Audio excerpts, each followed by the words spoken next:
Currently, the app simply displays a hello world message. Of course, we want it to do more than that, but in order to have it do more, we need to configure the app to actually use MVC. And that's actually pretty straightforward. First, we need to add the MVC to our services.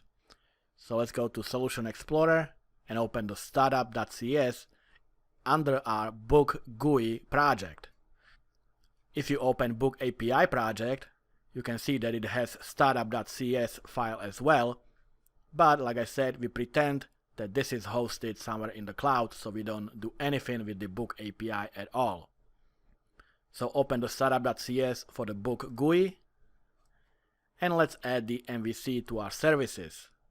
So our services come from iService collection in our configure services method, and here we will add MVC simply by typing services dot add MVC.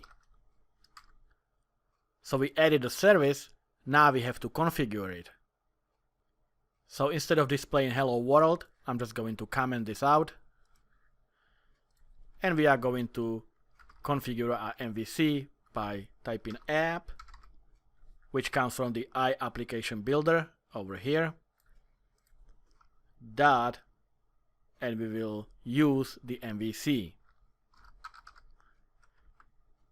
And you can see that it adds MVC to the iApplication Builder request execution pipeline. And while we are here, we can also use static files. That means that if there are any static files that we want to serve, then this is where we configure it. And we add it before the use MVC. The order matters. We first serve static files and then we use MVC. So above, I will do app.use static files. And finally, we can also use status code pages since we are working with API calls. We won't do anything with these, we will create our own status messages, but we can add it here for the future updates. So we will also do app.use status code pages.